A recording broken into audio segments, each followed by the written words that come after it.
নামাজের মধ্যে আছে। জুরাইসকে ডাক দে, জুরাইস, ও বাবা জুরাইস। জুরাইস কয় নামাজ পড়ি মা, ডাক শোনা যাবে না। অথচ কিতাব বলে যখন তুমি নামাজে দাঁড়াইছো, ফরজ নামাজ ব্যতীত নফল সুন্নাত দাঁড়াইছো, নামাজ ছেড়ে দাও। বাবা ডাক দিছে, মা ডাক দিছে, ডাক দিছে রুহুল আমিন নামাজ ছেড়ে দাও, রুহুল আমিন নামাজ ছেড়ে দাও। আগে মায়ের ডাকে সাড়া দাও। জোরে জোরে বলা যাবে না আল্লাহু আকবার। জুরাইজ নামাজগত অবস্থা আছে, চিন্তা করে রে আমি আল্লাহর গোলামি করি, আমার কাছে আমার আল্লাহর কামটা আগে, তারপরে মা। তো ভাবে ইবাদতে মাশগুল আছে।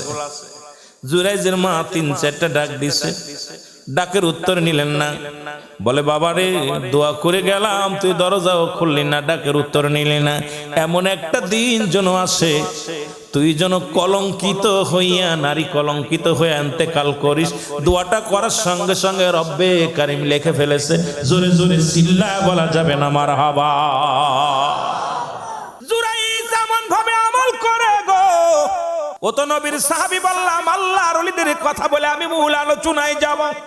আর জুরাইজ জগৎ বিখ্যাত বিশাল একজন আল্লাহর ওলি। দলে দলে মানুষ কালেমা পড়েন, দলে দলে মানুষ জুরাইজের কদমে যায়, সব মানুষ জুরাইজের কদমে চলে যায়। কিন্তু মুসলমান শুনে নাও, ওই দেশের যিনি প্রেসিডেন্ট ছিল, রাজা ছিল, তিনি চিন্তা করেন যেভাবে কালেমা প্রচার করা শুরু করেছে জুরাইন, আমার দলে লোক থাকবে না। সব মানুষগুলো যদি জুরাইনের দলে চলে যায়, তাহলে আমার দলভুক্তি, আমার দল হালকা হয়ে যাবে, আর হুজুরাইনের দল ভারী হয়ে যাবে। সুতরাং বিপদে পড়ে যাব। যে কোনো কৌশলে জুরাইনকে এলাকা ছাড়া করতে হবে। জোরে বলেন আল্লাহু আকবার। ওকে এখান থেকে তাড়াইতে হবে। আর উনি এমনই একটা জায়গা, নির্জন জায়গা, যেখানে মানুষ যায় না, বিশাল মাঠ, মূল প্রান্তরে যাইয়া একটা কুড়ে ঘর বানাইয়া, খানকা বানাইয়া ওর ভিতরে ইবাদত করে। আর এত ইবাদত করে আল্লাহর, যে দুনিয়ার মানুষের ঝামেলা যাতে কেউ না টের পায়, কোনো মানুষ টের পাবে না। আমি এমন ভাবে ইবাদত করব, মানুষ চক্ষুর আড়ালে যায় নামাজ এরকম দোয়া দুরূদ পড়ে বয়া বয়া।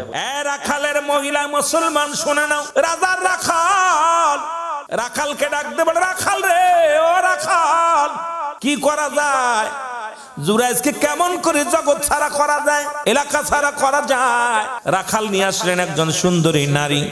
হুজুর এর দ্বারাই সম্ভব হবে, কারণ জুরাইজ একজন যুবক মানুষ, তরতাজা যুবক। আর এই নারীটাই পারবে, এই মেয়েটাই পারবে আজকে সমাজ থেকে বিতাড়িত করতে। জুরাইন বাংলাদেশে অনেক মাদ্রাসা বন্ধ হয়েছে শুধু নারীর কারণে। বাংলাদেশে ফিতনা আদম আলাইহিস সালাম থেকে শুরু করে আজ পর্যন্ত যত ফিতনার মূল নারীরা, যদিও তারা মায়ের জাতি, তবু কথাগুলো বলতে হবে রে মুসলমান। কারণ এই নারীর কারণেই জাতি শেষ, সমাজ শেষ। কারণ এটাকে যে কন্ট্রোল করতে পারে, এরাই হলো মহাপুরুষ। জোরে বলেন ঠিক কি না? অনেক আলেমের জীবন বরবাদ হয়ে গেছে নারীর কারণে। হে বৎস হুঁশিয়ার, ওই দাঁতমানিক থেকে হুঁশিয়ার বৎস, যারা এদিকে নজর করছে তাদের জীবন বরবাদ। অনেক ছেলে লেখাপড়া জীবনে প্রেম প্রীতি করে, বিয়া করে, জীবনটাই লাইফটা শেষ।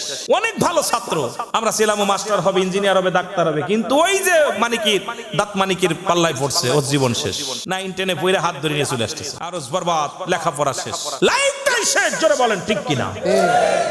এ যুবক বন্ধুরা, আদেলের কান্ডা লাগা শোনো গো, ওই রাখালের সঙ্গে জুরাইজ ও মুসলমান, ওকে বিতাড়িত করার জন্য রাজার পার্সোনাল রাখালের সঙ্গে জিনা করলেন। জিনা করিয়া মহিলাটা সন্তান ধারণ করলেন। আস্তে আস্তে 2 মাসে পেটটা একটু বড় হয়ে গেল, 3 মাস গর্ভবতী। এবার মেয়েটাকে জুরাইজকে খেদানোর জন্য রাখালকে বললেন কি কাজ হয়েছে নি? কয় হ। ডেকে আনো মেয়েকে ডাকা হলো। মেয়ে জনগণের সামনে রাজ দরবারে দাঁড়ায়া বলে, হুজুর আপনারা সবাই জানেন আল্লাহর ওলি জুরাইজ খুব ভালো মানুষ, চক্ষুর আড়ালে মানুষ, চক্ষুর আড়ালে আমার সর্বনাশ করেছে। এই যে জুরাইজ একজন ভণ্ড, একজন পীর, একজন প্রতারক, ও আমার সামনে অপকর্ম করে আমার গর্ভে সন্তান দিছে। হুজুর আমি এর বিচার চাই। জোরে জোরে চিল্লায় বলেন নাউজুবিল্লাহ। উজির নাজির যারা ছিল, মন্ত্রী, সবাই তো অবাক, কিরে আমরা এর এত ভালোবাসি, এমন পিসেব মানুষ, বালা মানুষ, এর দ্বারা এই কাবুল। ডাকো জুরাইজকে। জুরাইজকে পিঠ মুড়াতে বেঁধে আনা হলো, রাজ দরবারে আনা হলো। জুরাইজকে ডাকতে বলে, জুরাইজ, ও জুরাইজ, তুমি কি মেয়েটাকে চেনো? জুরাইজ বলে, খোদাকে কসম করে বলি, মেয়ে তো দূরের কথা, ওই মেয়েটাকে চিনা তো দূরের কথা। আমি আজ পর্যন্ত এই মহল্লার মধ্যে যতদিন ইবাদতে আসি, এই মেয়ের চেহারা তো দূরের কথা, অন্য কোন নারীর চেহারা পর্যন্ত দেখি নাই। জোরে জোরে চিল্লায় বলা যাবে না মারহাবা। মেয়েটাকে ডাক দিয়ে বলে, ও মেয়ে, তুমি করেছেন? বলে, হুজুর কি বলেন? ওই যে আমার সর্বনাশ করেছে, ওর সন্তান আমার গর্বে। নাউজুবিল্লাহ।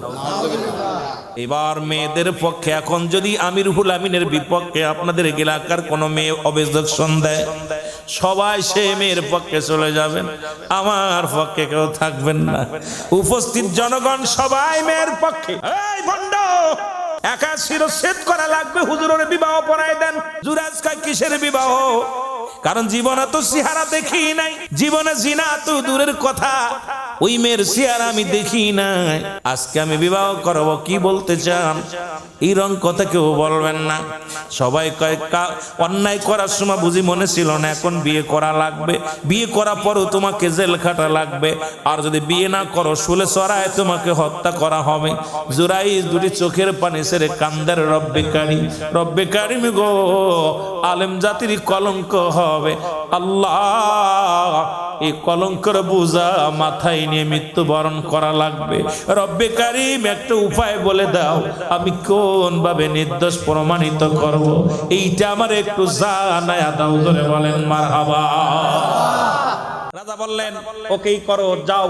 যেহেতু বিয়ে করতে রাজি নয়, সেহেতু ওকে শুলে চড়ায় হত্যা করো, মেরে ফেলো। উপর থেকে ওলিদের কাছে আসে ইলহাম, নবীদের কাছে ওহী।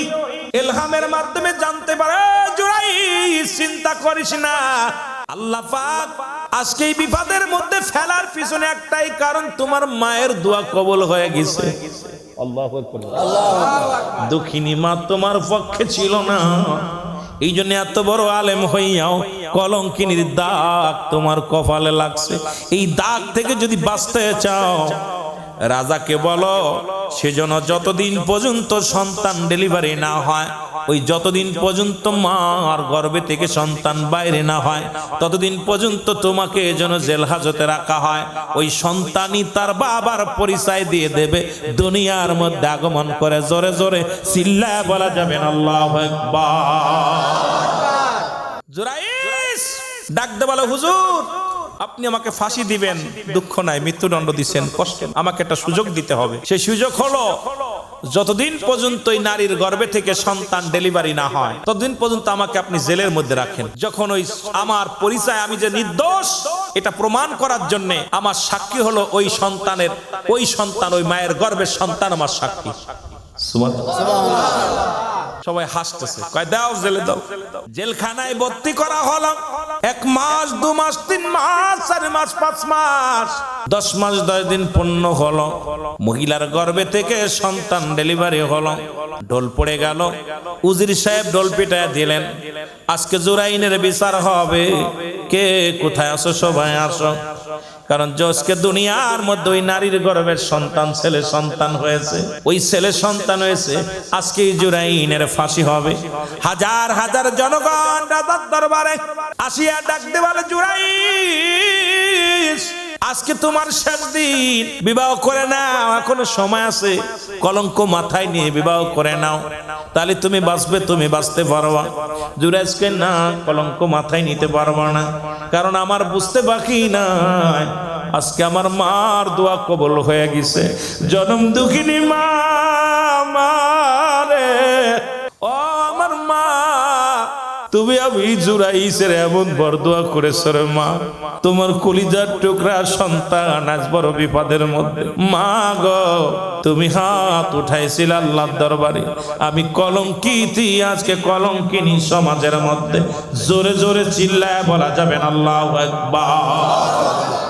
জুরাইস সামনে আসলো, ছেলেটা সামনে, জিবরিল আমিন সবাই বললেন, আয়েশা কয় জুরাইস চিন্তা করো না, ওই ছেলে আজকে কথা বলবে, তার বাবার পরিচয় ছেলে বলবে, একদিনের ছেলে, ওই পোলায় কথা বলবে। যেমন ঈসা ইবনে মরিয়াম, ঈসা আলাইহিস সালাম যখন সবাই ঈসা আলাইহিস সালামকে নিয়ে কটূক্তি করেছিল, ঈসা আলাইহিস সালামের মাকে নিয়ে, তখন ঈসা আলাইহিস সালাম জবান দেবেন, খবরদার, আমার মা পুত পবিত্র, আমার মাকে নিয়ে কেউ কথা বলবি না। ঠিক আল্লাহর একজন ওলি জুরাইস ঠিক একই অবস্থা হয়েছিল। সুবহানাল্লাহ বলেন।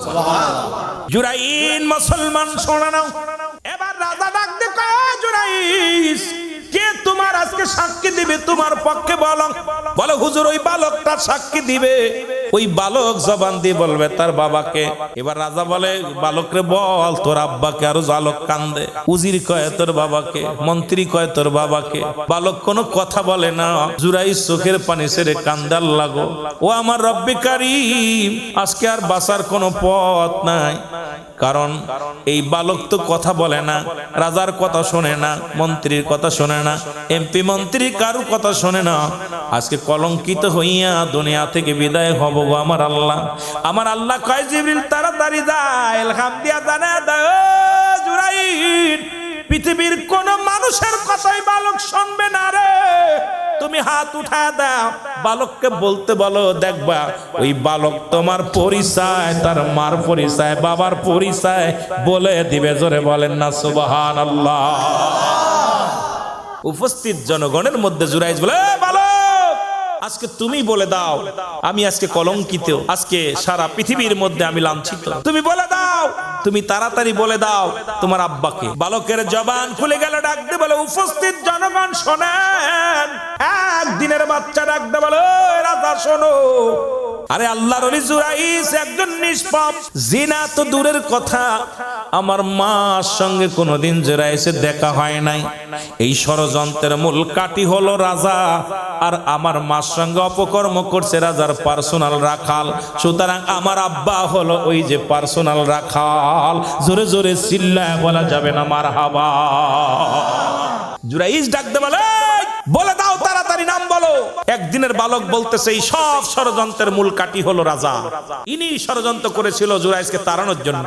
সুতরাং জুরাইস তো দূর, পাপের কথা দূরের কথা, খোদাকে কসম আমার মার চেহারা কোনোদিন দেখে নাই, আর এই ষড়যন্ত্রের মূল কাঠি উনি, আর উনার পার্সোনাল রাখাল দ্বারা আমার মা গর্ভবতী হয়েছিল। আমি সেই পাপের বোঝা, আমার বাবা উনি।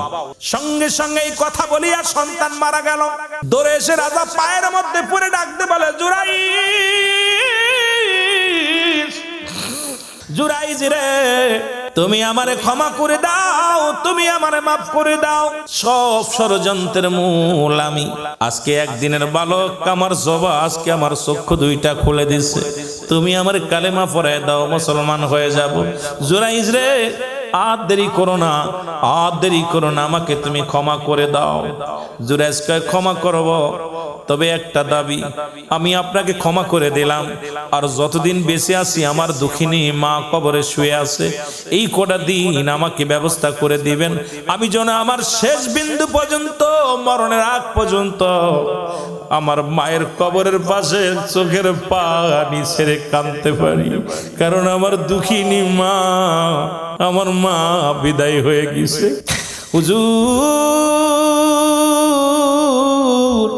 আমি আমার মার ওই কবর গোরস্থানে বৈশা বৈশা জন্য দোয়া করতে পারি, এই দাবিটা আমি করবো, আর কোনো দাবি করবো না। রাজা কয়, জুরাইস রে, এই রাজ দরবার তোমারে দিয়ে দিলাম, রাজমহল তোমারে দিয়ে দিলাম। জুরাইসকে আমি কিচ্ছু চাই না, রাজমহল চাই না, রাজত্ব চাই না। আমি চাই আমার মার কবরের পাশে দাঁড়ায় ক্ষমা চাওয়ার জন্যে। যদি মা আমারে ক্ষমা না করে, এই দুনিয়া থেকে আমি লাঞ্ছিত হয়েছি, কবরে লাঞ্ছিত হব, জাহান্নামের ঠিকানা আমার জন্য হয়ে যাবে। সুতরাং আমি আপনার কাছে দাবি করব, রাজত্ব চাই না, বাড়ি চাই না, আমি আমার মায়ের কাছে ক্ষমা চাওয়ার জন্য যতদিন বেঁচে আছি মার কদমে থাকতে চাই। জোরে জোরে চিল্লায় বলা যাবে না মারহাবা। এর মা বাবার কথা মতো যে জন চলে না, বলো মা বাবার আল্লাহ নবীর দয়া তারা পাবে না বাইরে, আল্লাহ নবীর দয়া। এ মুসলমান, এখন যে কথাগুলো বলি একটু খেয়াল করেন। পিতামাতার জন্য 14টা হক। কয়টা? জোরে বলেন কয়টা? জীবিত থাকতে 7টা, ইন্তেকালের পরে 7টা। কয়টা? 14টা। জোরে বলেন কয়টা? আমি সংক্ষিপ্ত আকারে বলে যাব রে মুসলমান, যেহেতু আমার বিষয় হলো আগেই হলো পিতামাতার প্রতি সন্তানের দায়িত্ব, কর্তব্য, দায়িত্ব যেগুলো আছে রে মুসলমান, পিতামাতার প্রতি আমাদের দায়িত্ব আছে কিনা? জোরে বলেন আছে কিনা? জীবিত থাকতে 7টা। 1 নম্বরে পিতামাতার প্রতি শ্রদ্ধাশীল হওয়া লাগবে। সুবহানাল্লাহ বলেন। 1 নম্বরে পিতামাতার প্রতি শ্রদ্ধাশীল হওয়া লাগবে। মারহাবা বলেন। এমন শ্রদ্ধা করতে হবে, এমন শ্রদ্ধাশীল হওয়া লাগবে যেন এই পিতামাতার দিকে যেন এমন ভাবে দাঁড়াইতে হবে, এমন ভাবে কথা শুনতে হবে, এমন ভাবে তাদের কথা অনুযায়ী চলতে হবে, এমন ভাবে শ্রদ্ধা করতে হবে দুনিয়ার মধ্যে যেমন আমরা এই পৃথিবীর মধ্যে সবচাইতে দামি জিনিস তাদেরকে বানাইব, পৃথিবীর সবচাইতে মূল্যবান জিনিস বানাইব, তাদের প্রতি শ্রদ্ধাশীল এমন ভাবে হব কোন রকম যেন কোন রকম অমর্যাদা না করি, কোন রকম যদি অসম্মান না করি। পিতামাতার প্রতি 1 নম্বর শ্রদ্ধাশীল হওয়া লাগবে। জোরে বলেন মারহাবা। আর একটু জোরে বলেন মারহাবা। 2 নম্বরে মনে প্রাণে তাদেরকে ভালোবাসতে হবে। সুবহানাল্লাহ বলেন না? সুবহানাল্লাহ। এলে জীবিত থাকতে 7টা। 1 নম্বরে শ্রদ্ধাশীল হওয়া লাগবে। 2 নম্বরে মনে প্রাণে ভালোবাসতে হবে।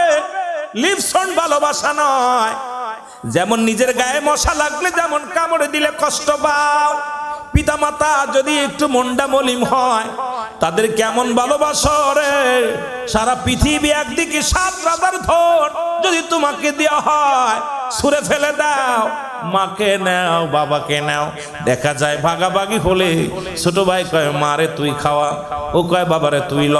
দেখা যায় 3 ভাই থাকলে মা ভাগাভাগি হয়ে যায়, ও ভাই কয় আমি পারবো না, ও ভাই কয় আমি পারবো না, ও ভাই কয় আমি পারবো না। বড় কষ্ট রে মুসলমান।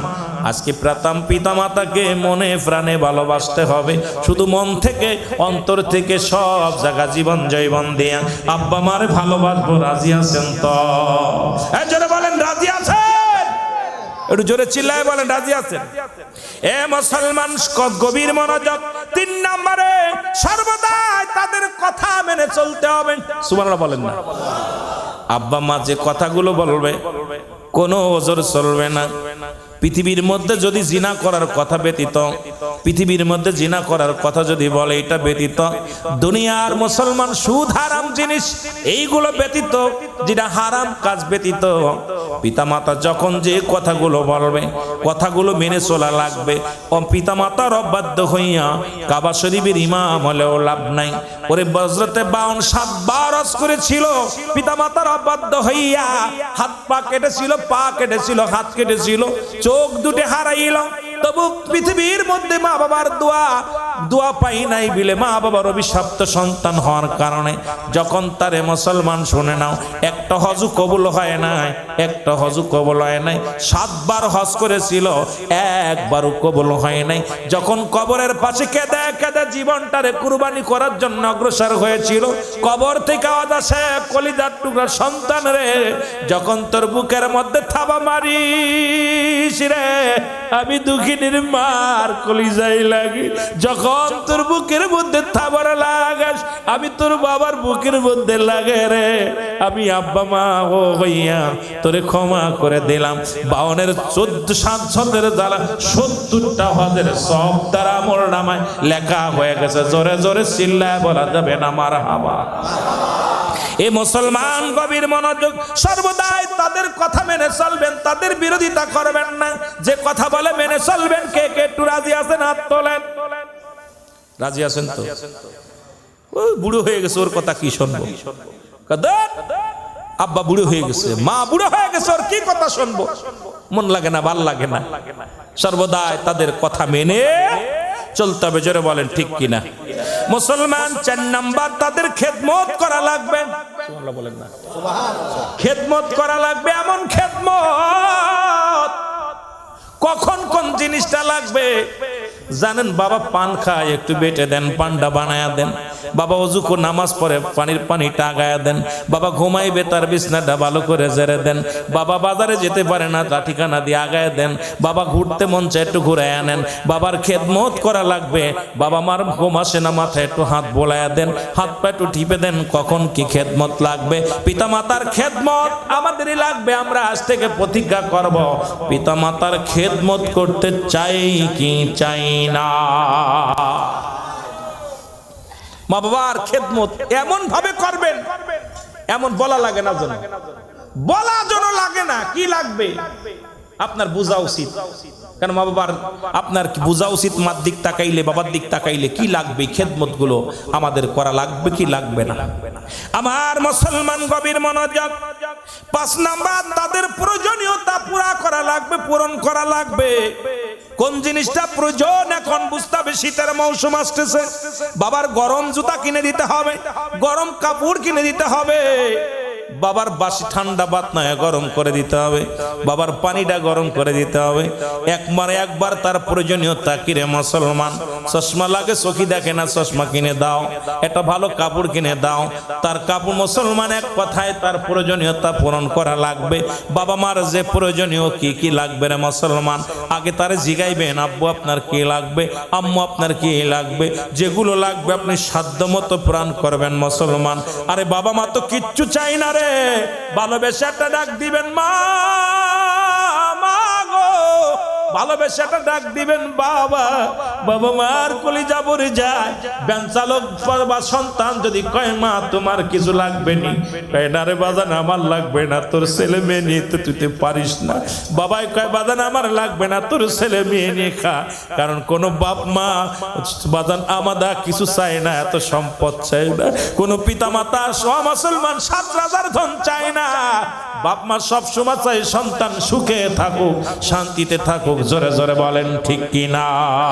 এর মা বাবার কথা মতো যে জন চলে না, বলো মা বাবার কথা মতো যে জন চলে না। ওরে আল্লাহ নবীর দয়া তারা পাবি না, হায় রে আল্লাহ আরো জোরে বলেন আল্লাহ নবীর দয়া।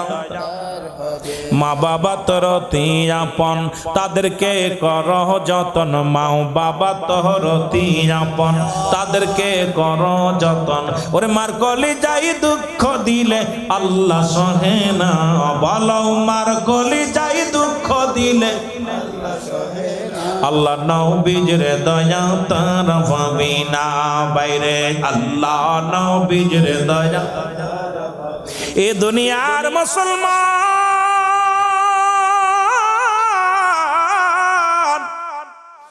তাদেরকে সব সময় সুখে শান্তিতে রাখার জন্য চেষ্টা করতে হবে। জোরে বলেন মারহাবা। কি করে সুখে শান্তিতে রাখার জন্য চেষ্টা করতে হবে। লক্ষ টাকা দিলেও খুশি হয় না। বাড়ি থেকে বাইরে হয়েছেন, সালাম দিবেন, আসসালামু আলাইকুম আব্বাজান, আমি বাজারে যাইতেছি, আপনার কি লাগবে গো আমার আব্বাজান। দেখবেন আসরে নামাজটা পড়েছে, ইমাম সাহেব রে বলে, ইমাম সাহেব ছেলে এক কান পাইছি রে, আমার বাজান বাজারে যাওয়ার আগে আমার জিগা আব্বা কি লাগবে। মা যখন জিগাইবে, মা বলবে প্রতিবেশীর বউ, ও আমার বোন, আরে আমার কলিজার টুকরা বাজারে যায়, আগে জিগায় আব্বা আপনার কি লাগবে, মা আপনার কি লাগবে। মুসলমান শুনে নাও, শুনে নাও। আরে আমার বাজান আমার কি করে রাত্রে যখন, ও মুসলমান রাত্রে গভীর হয়ে গেছে, বাবা মা ঘুমাইতে পারে না। আরে বোর কাছে সবসময় না দিকে একটু ঘুম থেকে ওঠো, উঠে ডাক দাও, মা গো কিছু খাবা কিনা, বাবা গো একটু পানি খাবানি, একটু ফল এনে দাও। বাবাকে একটু আদর করে ডাক দাও, কারণ এই বুড়া বয়সে কোনো খিদে লেগে যায়। তাদের ব্যবস্থা করো, শান্তিতে রাখো রে মুসলমান, সুখে রাখো। কি কাজ করলে সুখে হয়, কি কাজ করলে বাবা মা খুশি হয়, এই কাজগুলো যদি করতে পারো রব্বি কারীম তোমার উপরে খুশি হয়ে যাবে। জোরে বলেন মারহাবা। আর একটু জোরে বলো। এর এক একটা বিষয় নিয়ে কথা বললে সময় লাগবে রে মুসলমান। 7 নাম্বার হলো নিয়মিত তাদের সঙ্গে সাক্ষাৎ করতে হবে গো। আপনি চাকরি করেন, চট্টগ্রামে চাকরি করেন, সপ্তাহে একদিন ছুটি পান, আগে আপনার মার কাছে আগে আসিয়া দাঁড়ান, সালাম দেন, আসসালামু আলাইকুম মা। বাবারে আজকে দেখা যায় বোর সাথে ঘন্টার পর ঘন্টা কথা বলা হয়, মাকে সালাম দেওয়ার সময় হয় না। মেয়ের লগে কথা কয় ঘন্টার পর ঘন্টা, ছেলের লগে কথা বলে ঘন্টার পর ঘন্টা। কিন্তু মুসলমান দুঃখজনক, বাবা মার খবর নেওয়া যায় না। এর ফোনটা দিছো বিদেশ নাছো, ফোনটা বেজে উঠছে, আগে বিবিরে বলো, বিবি আগে আমার মারে দে, আমার মা জননীরে দে রে, আগে আমার বাবারে দে। বাবা মার সাথে দুই চারটে কথা বলা পর ঘন্টার পর ঘন্টা তুমি বিবির লাগে বলো, ছেলের লাগে বলো, মা কিন্তু খুশি হয়ে যাবে। আর আমার কলিজার টুকরা সন্তান বিদেশ থেকে ফোনটা দিয়া আগে চায় আমার মা, আগে চায় আমার বাবা, প্রতিবেশীর কাছে গল্প করে, নামাজ পড়ে দোয়া করবে। মুসলমান গভীর মনোযোগ, যখনই হাত উঠাইবে ডাক দেবেন আল্লাহ, আমার ছেলে বিদেশের বাড়িতে আছে, কলিজার টুকরা ফোনটা দিয়ে আগে বলে মা রে, আগে বলে বাবা রে। এমন সন্তান আছে আমরা বছরকে বছর আব্বা মার খোঁজ নিই না। বাবার গভীর মনোযোগ, মা বাবার প্রতি নিয়মিত আমরা ভালো মতো আমরা কি করি না, খোঁজ খবর নিতে পারি না। খোঁজ খবর নিবেন, যখন বাড়ি আসবেন আগে মার কাছে দৌড়ায়া যাবেন, চাকরি থেকে এসে মার কাছে দৌড়ায়া যাবেন, ব্যবসা থেকে আছে আগে মার কাছে দৌড়ায়া যাবেন, বাবার ঘরে যাবেন, মার ঘরে যাবেন, এরপরে আপনার ছেলে মেয়ের ঘরে যান, এরপরে আপনার বিবির ঘরে যান। দেখবেন পিতা মাতা এত সন্তুষ্ট হয়ে যাবে রে মুসলমান, রব্বে কারীম খুশি হইয়া জান্নাতের দরজাগুলো আপনার জন্য খুলে রাখবে, জোরে বলা যাবে না সুবহানাল্লাহ। এই সাতটা হকের মধ্যে সর্বশেষ হক হলো সময় করে বেশি বেশি করে বাবা মার সাথে সাক্ষাৎ করবেন। আপনি বাবা মা বিছনায় পড়িয়া শুয়ে আছে, আপনি যাচ্ছেন এক জায়গায়, আব্বু আমি বাজারে যাচ্ছি, আব্বা মা বসে আছে, আপনি কথাটা বলে যান, চলে যাচ্ছে, যা পর বৌমা কই গেল আমার ছেলে, জিগায় মারে, মা দাঁড়ায় রয়েছে পাশাপাশি, মা বাবা বসে রয়েছে, একবার বলে না মুখ দিয়ে, কত বড় কপাল পোড়া। চলে যাচ্ছে, বউরে বলতেছে আমি অমুক জায়গা যাচ্ছি, ছেলেরা বলতেছে অমুক জায়গা যাচ্ছি, মেয়েরা বলতেছে, অথচ মা বাবা বসে আছে, মা বাবারে বলার সময় নেই। আরে কপাল পোড়া, বউ তাকায় থাকে কিছু আনবে, ছেলে তাকায় থাকে কিছু আনবে, আর মা তাকায় থেকে আমার সন্তান সুবালাই মতো যেন ঘরে ফেরে, বাবা তাকায় থাকে সুবালাই মতো আমার সন্তান বাড়ি ফেরে, কারণ আমি নিজে ভুক্তভোগী। আল্লাহর কসম মিডিয়ায় যাচ্ছে কথাগুলো, যত রাত হোক আমি যখনই বাড়ি যাই, আমার গাড়িটা, যেই গাড়িটা আমার আব্বা দেখে উঠা আগে দৌড়ে যায়, দরজাটা খোলে, গাড়িটা খাচ্ছে, আমার মা জেগে থাকে, কিন্তু বিবির ডাক দিতে হয় দরজা দেয়, ওঠো ওঠো, 3-4টে ডাক দিয়া পরে উঠলো। এরপরে একটা দিন দেখি না আমার মারে ঘুমাইতে, আমার বাবারে ঘুমাইতে।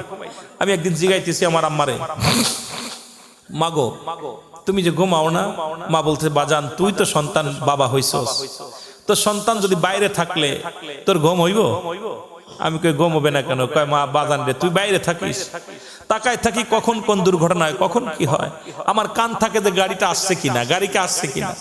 আব্বা কয় বাজান সারা রাত আমার ঘুম আসে না, তুই বাড়ি থাকলে আমার ঘুমটা সেদিন ভালো হয়, তুই বাড়ি থাকলে ঘুম ভালো হয়, যেই মাহফিলে যাস আমি ঘুমাইতে পারি না রাত ভরে। তো আমার বাবা মা দুজনই হাজি মানুষ, হজ করে আসছে। আমার বাবারা মাঝে মাঝে আব্বা মার হায়াতের মধ্যে আল্লাহ বরকত দান করুক। তো পৃথিবীর মধ্যে একটা দিন আমার মাকে ডাকা লাগে নাই, বাবাকে ডাকা লাগে নাই। যত রাত যায় মাকে যে জাগনো পাই, বাবাকে যে জাগনো পাই, এই নিয়ামত দেখবেন ঘরের মধ্যে বিবিরে বউরে ডাকা লাগে। এরপরে বউ কয় কত টাকা পাইছো, কি ভালো কি মন্দ, কি ভালো তাবারক পাইছো, খাইছো কি ভালো আছে। আমার মা মুখের দিকে তাকাইবে, আহা বাবা মুখের দিকে, কিরে দুপুরে খাস নাই, রাত্রি জাগিয়ে আসছিস, চোখ দুটা ছোট হয়ে গেছে, তাড়াতাড়ি বিছনায় যা, তাড়াতাড়ি বিছনায় যা। ছেলে এসে বিরক্ত করবে, মেয়ে এসে বিরক্ত করবে, মা তাদেরকে বলে বাজান তোমরা দয় বৌমা ওদের সরাই দাও, সন্তান একটু ঘুমাইতে দাও, রাত ভরে জেগে আছে। এই পৃথিবীর মধ্যে এমন দুঃখিনী মানুষ যাদের নাই দাঁত থাকতে দাঁতের মর্ম বুঝি না, দাঁত নাই। আপনার আজকে এখানে খাবার সুন্দর বোনা গোস্ত আনছে, যার দাঁত নাই ও দেখা পর আফসোস জাগছে যে হারে এই হাড্ডি যদি দাঁত থাকতে পাইতাম মজা মেরে খেতাম, কিন্তু এখন তো দাঁত নাই। বুড়া গরু দাঁত নাই, খাবার দিছে, চোখের পানিগুলো পড়তেছে, এই খড় কুটা খাইয়ে দাঁত ফেলে দিছি, এখন তাজা ঘাস খেতে পারতেছি না। তা আমরা জীবনে এমন সারা জীবন ভরে বাপ মার দোয়া নিতে পারি নাই। আমার বাবারা, এর মতো অপদার্থ সন্তান আর দুনিয়ার মধ্যে নাই, যে পিতা মাতা বেঁচে থাকতে যে ক্ষমা চেয়ে নিতে পারলো না, বাবা মার থেকে জান্নাত আদায় করে নিতে পারলো না, এর মতো কপাল পোড়া সন্তান আর পৃথিবীর মধ্যে কেউ নাই। এখন শেষ বয়সে খালি কানবা, কিন্তু বাপ মা থাকতে কিন্তু মর্ম বোঝো নাই। এখন বাপ মা যদি আপনার উপরে রাজি খুশি থাকে, তাহলে আপনার জীবনটা ধন্য। এই জন্য 7 নাম্বার হলো আমরা সদা সর্বদাই পিতা মাতার খোঁজ খবর নিয়মিত নিতে হবে, ঠিক কিনা? সাক্ষাৎ করতে হবে। আপনি সপ্তাহে একদিন বাড়ি আইছেন, মাসে একবার বাড়ি আইছেন, এত দরকার নাই, আসতে পারেন না। আল্লাহর রাস্তায় আজকে যারা আলোচনা শুনতেছেন, একদিন দুদিনের জন্য বাড়িতে বাইরে হলে ফোনটা দিয়ে আগে মারে চাবেন, আগে মারে চাবেন। মনি ধরলে বাজান রে, আম্মুরে, তো আমার মারে দাও না, তোমার দাদির দাও, তোমার দাদার দাও। ও মা, আমি তোমার বলে আসতে পারি নাই, তোমার তো পাইছিলাম না, আমি অমুক জায়গা আছি। দেখবেন আপনি যত সুখে থাকবেন, আপনার সফর যত শান্তি হবে, ওই সফরের মধ্যে ওই এত শান্তি পাবেন, আত্মায় শান্তি পাবেন, দুনিয়ার বিপদ থেকে মুক্ত পাবেন। কারণ পৃথিবীর মধ্যে বোমা মারলে যেমন, গুলি মারলে, তীর মারলে যেমন ফেরে না, কারেন্টের গতি যেমন, কারেন্ট যেমন আসলে একদম যেমন বিফলে যায় না, ঠিক পিতা মাতার দোয়া বিফলে যায় না। এই জন্য পিতা মাতার কাছ থেকে আদায় করে নিতে হবে। জোরে বলেন মারহাবা, আরো জোরে বলেন মারহাবা, একটু মহব্বতের সঙ্গে আবার বলেন, ওরে আমি যদি যাই গো মারা, আমি যদি যাই গো মারা বিদেশের মাটিতে, লাশটায় আমার পৌঁছাই দিও মায়েরই কোলেতে, ওরে লাশটায় আমার পৌঁছাই দিও মায়েরই কোলেতে, জন্মের পরে যে কোলেতে রাখছে আমার মা,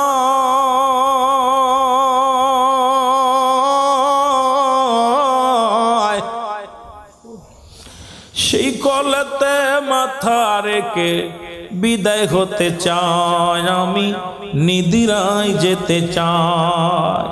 ওই আমার মায়ের দোয়া থাকলে সাথে, বাবার দোয়া থাকলে সাথে, শান্তি পাবো কবরে, লাশটায় আমার পৌঁছাই দিও মায়েরই কোলেতে, ওরে লাশটায় আমার পৌঁছাই দিও মায়ের, ওরে আমি যদি যাই গো মারা, আমি যদি যাই গো মারা বিদেশের মাটিতে, লাশটায় আমার পৌঁছাই দিও মায়েরই কোলেতে, ওরে লাশটায় আমার পৌঁছাই দিও মায়েরই কোলেতে। এই জগতে মায়ের মতো নাই কেউ আপন,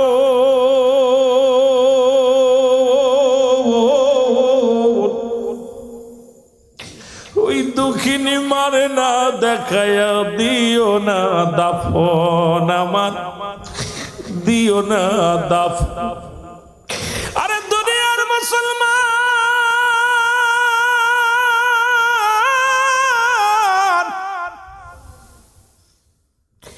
নবী তার মাদের কত সম্মান করত রে। একদিনের কথা মনে পড়ে গেল, রাসূলের দুধমা হালিমাতুস সাদিয়া রাসূলের কদমে আসলেন, নবীজি উঠে দাঁড়াইলেন, রাসূলুল্লাহ মাকে দেখে উঠে দাঁড়াইলেন। এরপরে নবীর নিজের রুমালখানা, চাদরখানা বিছাইয়া জনক মহিলা হালিমাতুস সাদিয়ারে বসতে দিলেন, রাসূলের কানে কানে কথা বললেন। উঠার সময় নবীজির উরুতের উপর ভর দিয়ে উঠলেন। যতক্ষণ পর্যন্ত হালিমাতুস সাদিয়া চোখের আড়াল হলেন না, ততক্ষণ পর্যন্ত মায়ার নবী তাকায়া তাকাই রইলেন। যখন হালিমাতুস সাদিয়া চোখের আড়াল হয়ে গেল, নবীজি বসলেন। সাহাবীরা বলে, ইয়া রাসূলুল্লাহ, ইয়া হাবিবাল্লাহ, নবী গো, ও মায়ার নবী, আমি আপনার কাছে জানতে চাই, জনক মহিলা কি তার পরিচয়, যাকে দেখে আপনি উঠে দাঁড়াইলেন, যার সম্মানে আপনার রুমাল মুবারক, আপনার ঘাম নেয়ার জন্য সাহাবীরা পাগল, আপনার পদধূলি নেয়ার জন্য পাগল, এমন কি মহিলা যার সম্মানে আপনার নিজের চাদর মুবারক বিছায়া দিলেন। ইয়া রাসূলুল্লাহ, আপনার উরুতের পর হাত দিয়ে ভর দিয়ে উঠলো। আমার নবী চোখের পানি ছেড়ে ডাকতে বলে, সাহাবীরা রে, উনি আর কেউ নয়, উনি আমার দুধমা হালিমাতুস সাদিয়া। আমার নবী বলে সাবিরা রে, আমি ওই মহিলার দুধ পান করেছি, তাকে আমি সেরকম সম্মান করতে পারি নাই। আর দাঁড়ানো তো দূরের কথা, রাসূলুল্লাহ এত ভালোবাসতেন, একজন দুধ মাকে দেখো যদি এত সম্মান করতে পারে, আমার নবীজি শিক্ষা দিয়ে গেছে মা বাবার প্রতি কেমনে সম্মান করবা। শুধু তাই না, আপনারা জানেন আবু হুরায়রা রাদিয়াল্লাহু তাআলা উনি কাঁদতেছিল। নবী কয় আবু হুরায়রা তুমি কেন কাঁদছো? আবু হুরায়রা কয় নবীজি গো আমাকে মা মারছে। নবী কয় আবু হুরায়রা রে, মা মারছে তুমি অভিযোগ করো আমার কাছে, তোমার মা তোমাকে মারছে আমার কাছে অভিযোগ দাও। তখন আবু হুরায়রার মা কালেমা পড়ে নাই, অমুসলিম। আবু হুরায়রা মুসলমান। আবু হুরায়রা বলে ইয়া রাসূলুল্লাহ ইয়া হাবিবাল্লাহ আমি নালিশ দিই না, শুধু আপনার কাছে কথা বললাম, আপনি দোয়া করেন যেন আমার মা অতি শীঘ্রই কালেমার পতাকা তলে আসে। জোরে বলেন মারহাবা। দয়া তেরা জাবিন বলেন রাহমাতাল লিল আলামিন। ওগো আপনি উম্মতের জাবিন, গুনাহগারের অতি আপনজন, আল্লাহর নবী মায়ার নবী গো, আপনি নবী আমার জীবনের জীবন। বলেন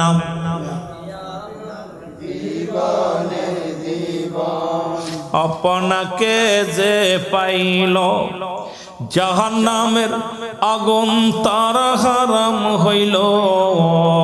নবী আপনাকে যে পাইল ওগো জাহান্নামের আগুন তার হারাম হইল। দয়া করে নবী দেন গো দেখা দেন, দয়াল নবী মায়ার নবী গো, আপনি নবী আমার জীবনের। আরো জোরে বলেন আপনি নবী আমার জীবনের। এ দুনিয়ার মুসলমান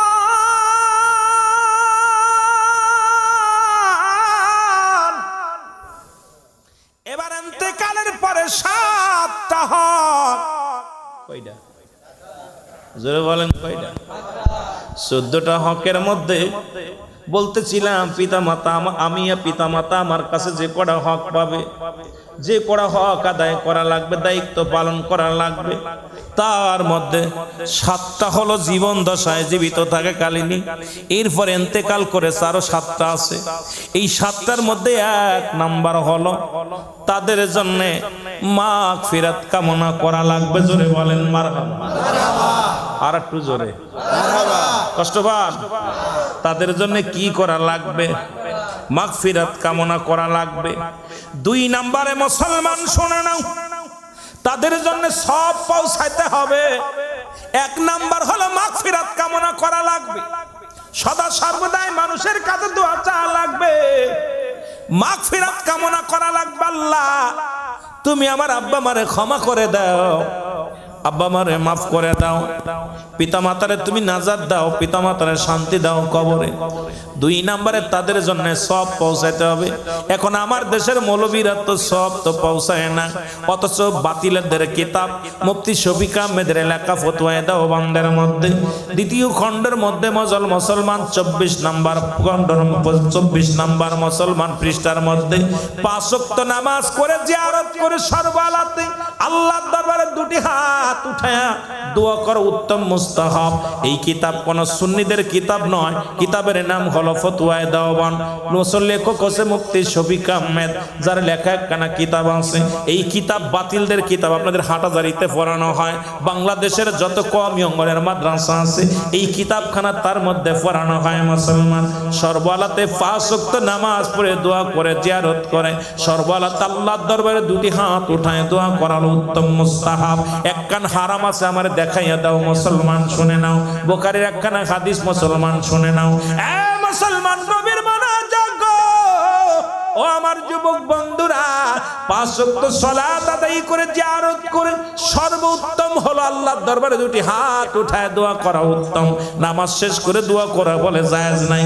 মুসলমান কত দলিল নিবা, আসো বসি আমরা এক জায়গা বসি। মুসলমান তোমাদের কিতাব দিয়ে তোমাদের কবর দেওয়া যাবে, তবু তোমরা দোয়া ছাড়ো না, কারণ দোয়া করো রব্বে কারিমের কাছে। ধরে বলেন ঠিক কিনা? একটু মহব্বতের সঙ্গে দুরূদ শরীফ পড়েন আল্লাহুম্মা আরো জোরে।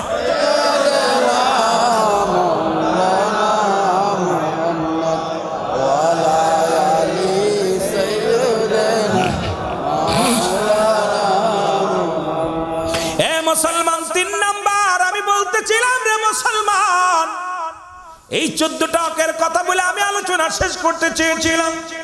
আমার যুবক বন্ধুরা, 3 নাম্বার তার আত্মীয়স্বজন যারা আছে তাদের সহযোগিতা করা, সার্বিক সহযোগিতা করা। বাবার আত্মীয়স্বজন যারা আছে, মার আত্মীয়স্বজন যারা আছে, ইন্তেকালের পরে তাদের সহযোগিতা করতে হবে, সার্বিক সহযোগিতা করতে হবে।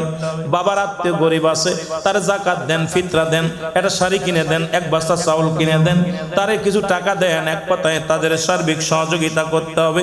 বাবা মার সাথী সঙ্গী আত্মীয়স্বজন যারা আছে, 3 মুসলমান 4 নাম্বার পিতামাতার সাথী সঙ্গী আত্মীয়স্বজন যারা আছে তাদেরকে সাহায্য করতে হবে। বাবা মার আত্মীয়স্বজন, মার আত্মীয়, বাবার আত্মীয়স্বজন যারা আছে এদেরকে সার্বিক সহযোগিতা করা লাগবে। কোন রকম যেন আপনার আমরা দেখা যায় দাদার বাবার আত্মীয়স্বজন আলিয়া চিনি না, মামার পক্ষে আলি চিনি না, মার পক্ষের আত্মীয় হয়, কুটুমের কুটুম গেলে পরিচয় দিয়ে বসা লাগে যুবক রে। অথচ রাসূল বলছে মুসলমান শোনা নাও, তাদের সাথী সঙ্গী আত্মীয়স্বজনদের মুসলমান সম্মান করতে হবে। এক মুসলমান 3 নাম্বার তাদের যত আত্মীয়স্বজন আছে, বাবার আত্মীয়স্বজন আছে, তাদেরকে সম্মান করলে বাবার প্রতি শ্রদ্ধাশীল বেড়ে যাবে, আমার আল্লাহ খুশি হয়ে যাবে। মায়ের আত্মীয়স্বজন যারা আছে তাদেরকে সম্মান করতে হবে। 4 নাম্বার হলো তাদের আত্মীয়স্বজন যারা আছে তাদের সার্বিক সহযোগিতা করা লাগবে। আজ থেকে প্রতিজ্ঞা করবেন, মার আত্মীয় যারা আছে তাদের সম্মান করবেন, ভালোবাসবেন। বাবার আত্মীয়স্বজন যারা আছে তাদের সম্মান করবেন, ভালোবাসবেন। মা বাবার আত্মীয়স্বজন যারা আছে তাদের সার্বিক সহযোগিতাও করা লাগবে। জোরে বলেন মারহাবা। এখন মামা বাড়ির আত্মীয় আলী চিনি না, নানি মামা নানা আমার নানি মরিয়ে গেলি আর মারা আলী চেনে না, মারে কয় ওরে আইসি কীর্তি, ওরে খেদাও। জোরে বলে ঠিক কি না? অথচ রাসূল বলছে এই হকগুলো আল্লাহ যেগুলো বলে গেছেন, রাসূলকে রাসূল সে কথা বলছে যে এই হকগুলো আদায় করতে হলে তোমাদের আত্মীয়স্বজন, তাদের আত্মীয়স্বজন আছে তাদের কি করতে হবে? তাদের সহযোগিতা করতে হবে, সার্বিক সহযোগিতা করতে হবে, তাদেরকে সম্মান করতে হবে। 5 নম্বরে তাদের ঋণগুলো পরিশোধ করা লাগবে। এই দুনিয়ার মধ্যে যদি ঋণী হয়, আরে কত বড় বুকার দলে রাখ, লাশ সামনে নিয়ে আমার আব্বা যদি কোনো দিন আদায় থাকে মাফ করে দিয়েন, আর যদি পাওনাদার থাকে না আমারে বলবেন। আপনি জানেন আব্বা কার সাথে চলতো, মা কাদের সঙ্গে চলাফেরা ছিল, গোপনে গোপনে তাদের কাছে যাবেন, যায় ঋণগুলো শোধ করার চেষ্টা করবেন। মাকে ছোট করেন, লাশ সামনে নিয়ে ক্ষমা চান, আমার মারে মাফ করে দিন, বাবারে মাফ করে দিন। ওরে কপাল পোড়া সন্তান, তোদেরকে দুনিয়া আনতে যত রক্ত পানি প্রবাহিত হয়েছিল মার, তোর জন্ম দিয়া তোর বাবা মা যত কষ্ট করেছে, এই কষ্টের দিন মাকে অপমানি করা না, অপবাস্ত করা নাই। ওই উপস্থিত মজলিসে দাঁড়ায় বলবি ভাইরা, আমার মা আমার বাবা আপনাদের সঙ্গে চলাফেরা করেছিল, দোয়া চাই দোয়া চাই। আমার বাবা মার ভুলটি করে থাকলে ক্ষমা দৃষ্টি দেখবেন, আর বাবা মায়ের জন্য দোয়া চাই, কারণ বাবা মা তো রেখে গেছে সবচেয়ে বড় আমানত। তোরে টাকা লাগবে না, পয়সা লাগবে না, তোরে জন্ম দিছে সেই ঋণ তো শোধ করতে পারবি না। গায়ের চামড়া কেটে যদি জুতা বানা দাও, মা বাবার ঋণ শোধ হবে না। এই দুনিয়ার আলো বাতাস দেখার জন্য মা বাবার ভূমিকা কোনোদিন শেষ হবে না। অনেক পুরা কপাইল্লা ছেলে মেয়ে কাঁদ, আব্বা কি দিছে, মা কি দিছে, আরে কপাল পুরা। মা বাবার ঋণ শোধ করতে হবে। জোরে বল আল্লাহু আকবার। আর একটু জোরে বলেন আল্লাহু আকবার। 6 নম্বরে শরীয়ত মোতাবেক তাদের ওসিয়াত গুলো পালন করা লাগবে। 6 নাম্বার হলো ওসিয়াত করে গেছে, ওই জমিটা আমার দেশে অনেক আছে, বাবা দান করে গেছে, ছেলে রেকর্ড করে নিছে, বাবা দান করে গেছে, ফেরত নিছে। কথা কই না? বাপ কইছে মাদ্রাসায় 5 বছর চাল দিস, 5 বছর চালের দাম আছে 2500 টাকা বা 25,000 টাকা। আব্বার কথা শুনতে হইব নি? বাবা মা যদি ওসিয়াত করে দেয় শরীয়ত মোতাবেক, এখন আব্বা কয়েকখান মূর্তি বানাস, এটা মানা যাবে না। কথা কইছেন নি, হারাম খাস।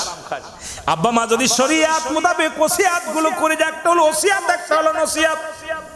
ওসিয়াত আর নসিয়াত দুইটা। নসিয়াত জীবন দশায় যখন মুসলমান বাস্তবমুখী হয়ে অনেক সময় রাগ করে বলে এই কাজটা অমুক করে হেলাই দি, এই কাজ কর ও কাজ কর।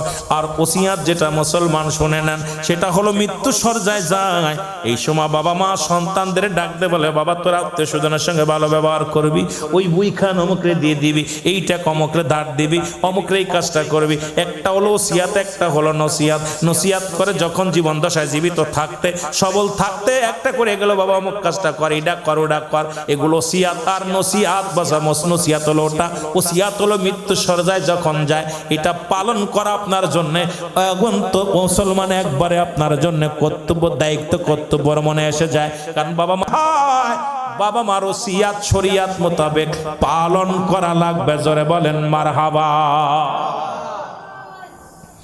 7 নাম্বার হলো এগুলো, 6 নাম্বার 7 নাম্বার হলো সময় করে সুযোগ করে বেশি বেশি করে আব্বা মার কবরটা জিয়ারত করা লাগবে। জোরে বলেন মারহাবা। আর একটু জোরে। এমনও আছেন এর মধ্যে 1 বছরে কবর জিয়ারত করতে যান না, আছেন আব্বা? আরে বাবা, বাপ মা, রাসূল বলছে, আল্লাহ নিজে ঘোষণা দিয়েছে, হাবিব রে, হাবিব বলতেছে উম্মতি রে, যেই 14টা হক প্রতিটা সন্তানের আছে, আপনি পারলে 3-5 বেলা 3 বেলা যান, সকালে ফজরের নামাজটা পড়ে আব্বা মার কবরের পাশে দাঁড়ান। পারেন নাই সময় আসরে যান, আসরে পান নাই মাগরিবের নামাজটা পড়ে দাঁড়ায় যান, মাগরিবের সময় পান নাই ঈশান সালাত আদায় করে আব্বা মার কবরের পাশে দাঁড়ায় যান। আপনি যখনই সুযোগ পাবেন, রাসূল বলছে তোমরা বেশি বেশি করে কবর জিয়ারত করো। প্রথম জীবনে নবী বারণ করেছিল যে আমার সাহাবীরা তোমরা কবরের পাশে বেশি যেও না, কারণ মানুষ ওই কবরটা সিজদা করবে, কবরটার পূজা বানায় নেবে, সিজদার জায়গা বানায় নেবে। আবার শেষ জীবনে নবীজি তাগিদ দিয়েছে তোমরা বেশি বেশি জিয়ারত করো, কারণ কোন ব্যক্তি কবরের পাশে গেলে তার দুনিয়াবি মোহ কেটে যায়, পরকালের কথা মনে পড়ে যায়। আর রাসূল নিজে ঘোষণা করছে তোমরা বেশি বেশি করে সময় করে যখনই সুযোগ পাবা, সময় সুযোগ পাবা আব্বা মার কবর জিয়ারত করবা। সুবহানাল্লাহ বলেন।